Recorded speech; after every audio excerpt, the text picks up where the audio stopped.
Des pertes inimaginables ont été la marque de l'invasion de l'Ukraine par la Russie. Mois après mois, Poutine envoie sans pitié de plus en plus de ses soldats à l'abattoir. Ce n'est pas un défaut de la stratégie russe, mais une caractéristique. Mais maintenant, tout cela rattrape la Russie. Les renseignements ukrainiens ont révélé que l'armée russe est au bord de l'effondrement. Les chiffres le prouvent. Les statistiques brutales ne mentent pas, car plus de Russes que jamais meurent. C'est là que tout change pour Poutine et sa stratégie barbare du hachoir à viande. La Russie ne remplace pas ses pertes. Avril 2026 est terminé, et cela marque la fin du 50e mois que l'Ukraine a passé à lutter contre l'agression russe. Les chiffres sont tombés, et avril marque désormais le 5e mois consécutif où l'Ukraine a accompli quelque chose de remarquable. Plus de soldats russes sont éliminés sur le champ de bataille ukrainien, que la Russie n'arrive à en recruter dans son armée. Le ministre ukrainien de la Défense, Mikhailo Fedorov, a révélé la nouvelle dans un message télégramme du 5 mai où il a déclaré « En avril, 35 203 militaires russes ont été tués ou grièvement blessés.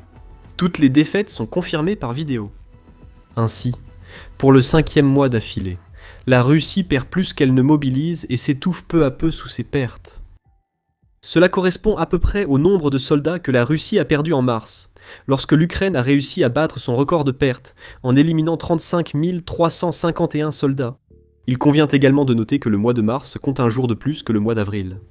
D'après la déclaration de Fedorov, la Russie perd désormais un peu plus de 1170 soldats chaque jour. Si l'on ajoutait un jour supplémentaire au mois d'avril pour qu'il soit aussi long que mars, l'Ukraine aurait facilement battu son record mensuel d'environ 1000 pertes. Le nombre de morts augmente. Et comme vous allez bientôt le découvrir, la situation ne va faire qu'empirer pour la Russie à partir de maintenant. Pour revenir au recrutement, les 5 mois entre décembre 2025 et avril 2026 ont vu la Russie perdre 156 735 soldats, rapporte United 24 Media. Cela représente un taux moyen de perte mensuelle de 30 et 1 347. Au cours de la même période, la Russie a réussi à recruter 148 400 personnes. Cela représente un déficit d'environ 8 300 soldats, et cela suggère que l'Ukraine se rapproche d'une réduction de la force russe en Ukraine de 2000 soldats par mois. Cela peut ne pas sembler beaucoup à première vue, mais lorsque toute la stratégie de la Russie s'est réduite à espérer que disposer de plus de main-d'œuvre que l'Ukraine suffira à gagner la guerre, une armée en diminution est une véritable catastrophe. La Russie doit remplacer ses pertes et renforcer ses acquis. Elle ne fait ni l'un ni l'autre. Signe d'une crise de recrutement imminente qui pourrait forcer Poutine à prendre la décision qu'il évite depuis le début de l'invasion. La Russie pourrait bientôt connaître une mobilisation. Cela changerait tout. Vous vous demandez sûrement comment l'Ukraine connaît ces chiffres. Nous avons une bonne réponse concernant les pertes. Rien n'est estimé ici. Chaque perte est confirmée, comme le révèle Fyodorov. Le ministre de la Défense ukrainien indique que ces chiffres viennent du système armé des drones ukrainiens. Le système offre des primes aux soldats ukrainiens, qui téléchargent des vidéos de frappes de drones ayant causé des pertes, ce qui signifie que chaque perte recensée par l'Ukraine est essentiellement une donnée téléchargée sur un système. Le ministère de la Défense suit chaque perte en temps réel et récompense les soldats avec des époins, utilisables pour acheter plus d'équipements de drones. Cela nous donne une vision claire des unités et armes les plus efficaces, de l'ampleur des dégâts infligés et des pertes quotidiennes de l'ennemi, affirme Fedorov. Cela ajoute une dimension intéressante aux pertes russes, publiées par l'Ukraine pour contrer le recrutement. 156 735 pertes russes au cours des 5 derniers mois, c'est seulement ce que l'Ukraine a pu confirmer grâce à son système armé de drones. Il y en aura bien d'autres en plus. Chaque tir d'artillerie non filmé s'ajoute aux pertes. Quand l'Ukraine frappe à moyenne portée des postes de commandement ou bâtiments similaires, elle inflige des pertes, même si celles-ci ne sont pas enregistrées par les drones. 156 735 est le nombre minimum absolu de pertes russes entre décembre 2025 et avril 2026. Le nombre réel pourrait être supérieur de plusieurs milliers. L'Ukraine inflige ses pertes spectaculaires pour moins d'argent qu'avant, remuant encore le couteau dans la plaie.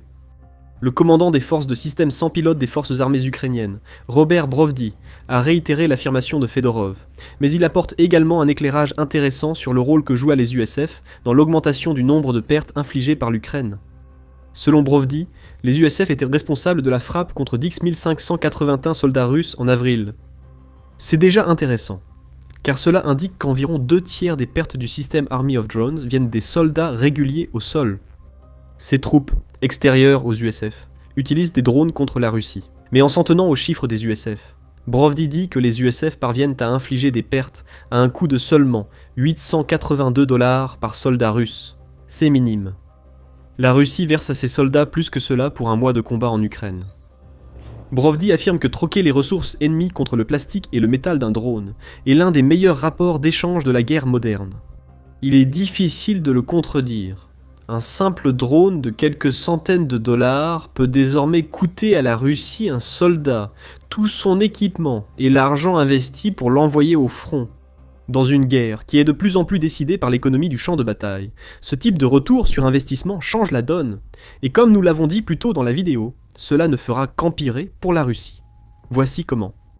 L'Ukraine a adopté une approche systématique pour infliger un maximum de pertes à la Russie ces 5 derniers mois. Cette approche inclut un objectif opérationnel. Au sein de l'USF, il faut désormais qu'au moins 30% des cibles engagées soient du personnel ennemi. En 11 mois d'opération, l'USF ont atteint 29,59% avec encore une marge de progression, mais la tendance est à la hausse. En 11 mois, l'USF ont éliminé 90 470 ennemis.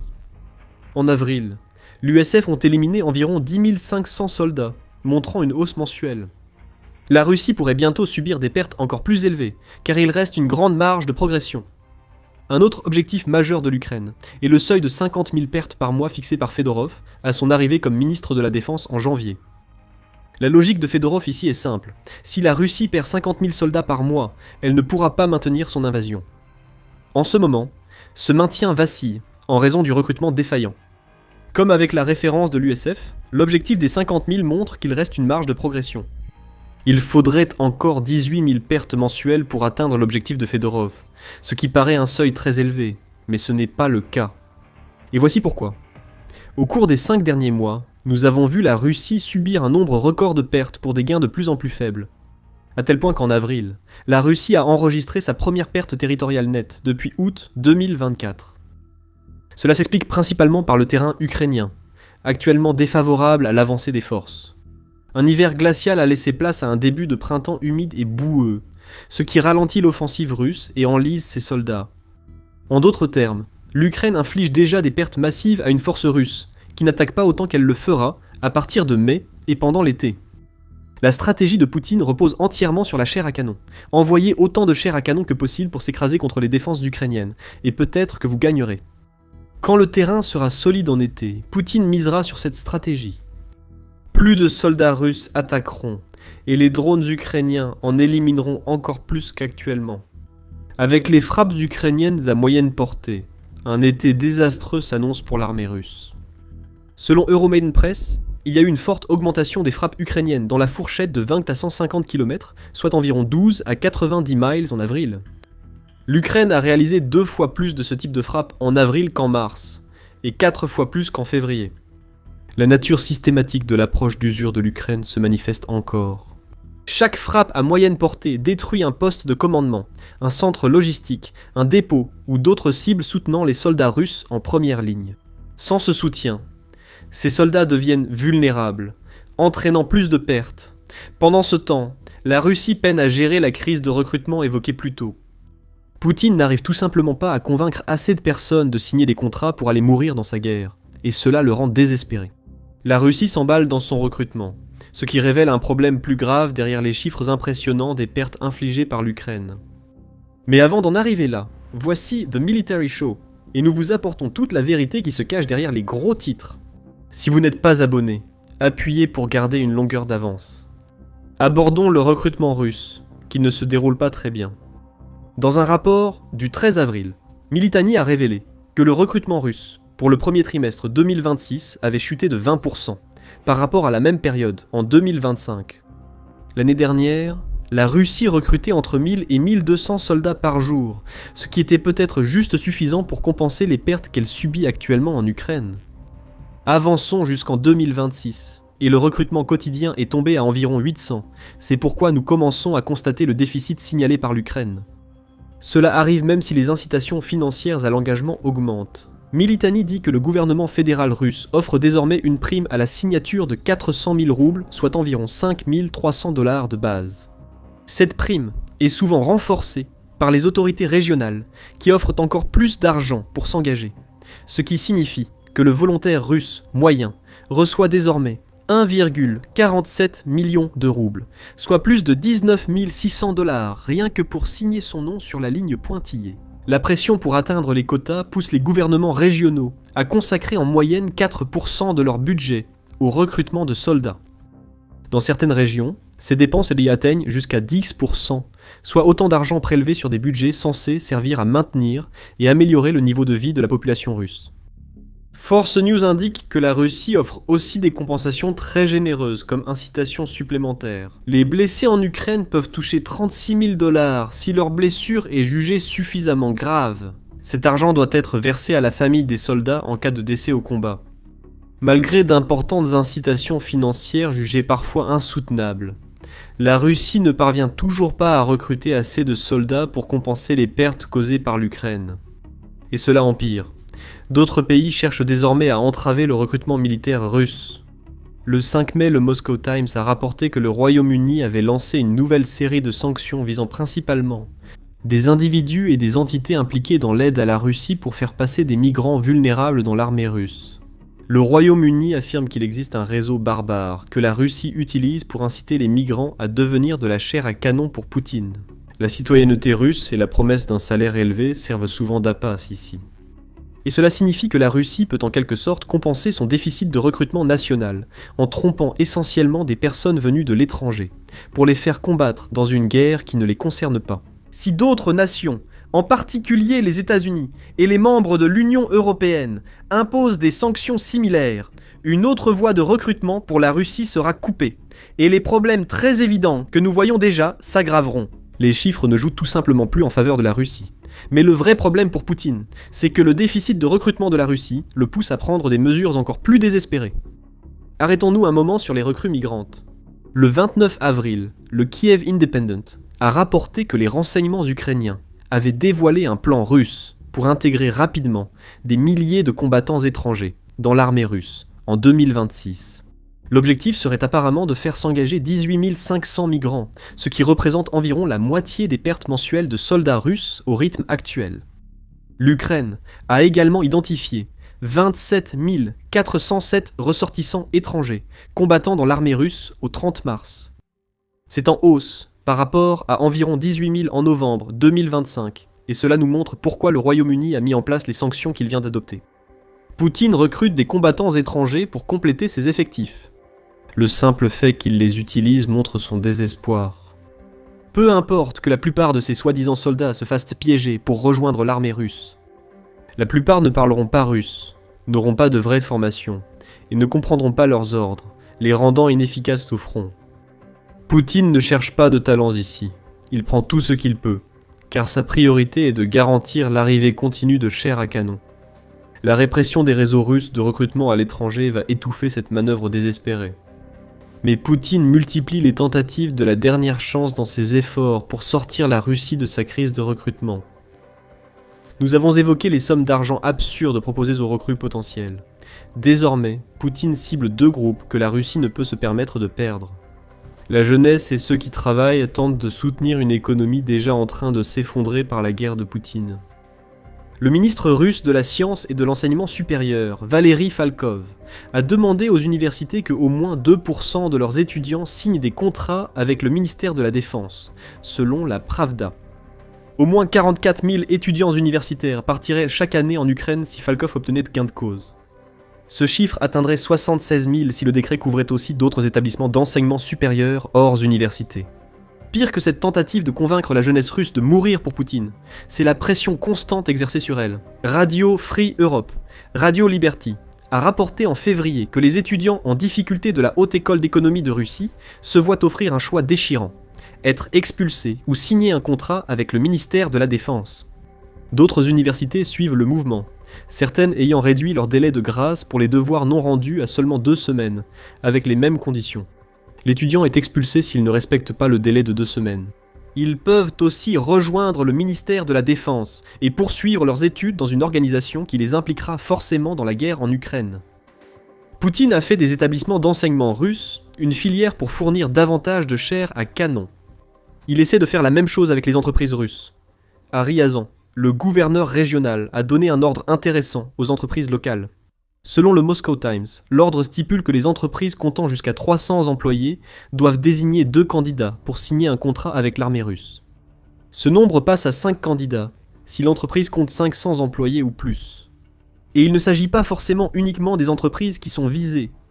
Le texte du nouvel arrêté utilise les termes larges d'organisation et d'institution, ce qui ouvre la porte à toutes sortes de groupes pouvant être visés. Aucun problème n'est prévu ici.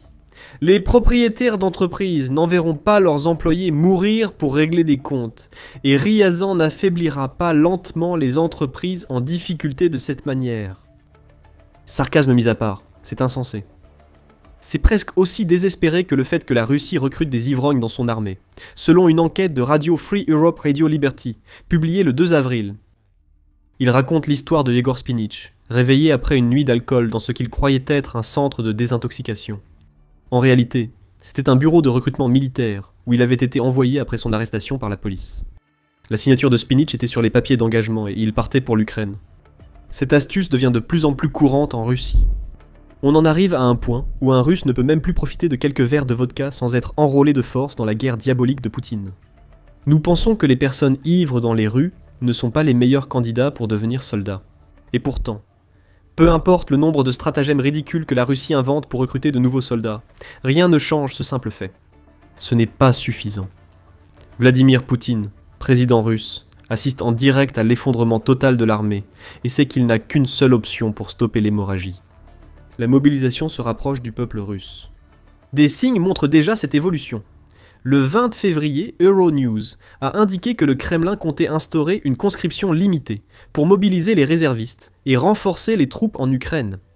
On n'y est pas encore, mais la mobilisation générale approche.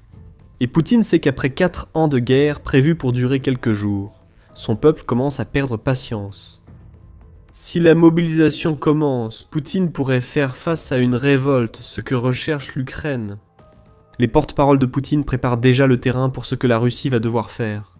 L'agence de presse russe, TASS, a cité Dmitri Peskov le 3 mai. Il a déclaré « Vous pouvez voir que les Européens mobilisent leurs forces, utilisant une campagne ouvertement russophobe comme déclencheur. Ils sont prêts à investir massivement dans leur armée. Attention, l'Europe se renforce. La Russie aura besoin de plus de soldats face à cette menace. » Le porte-parole du Kremlin affirme qu'une période de confrontation difficile se profile avec l'Europe. En réalité, il prépare simplement les Russes à l'inévitable. Poutine va bientôt les forcer à combattre en Ukraine. Rien ne peut plus l'arrêter maintenant. 5 mois consécutifs où le recrutement ne compense pas les pertes montrent que l'appétit des Russes pour la guerre de Poutine diminue. Et à mesure que l'Ukraine s'appuie de plus en plus sur les stratégies qui ont conduit à des pertes catastrophiques pour la Russie depuis décembre, Poutine sera poussé toujours plus au bord du gouffre. Les tactiques de recrutement désespérées ne fonctionnent pas, la mobilisation approche.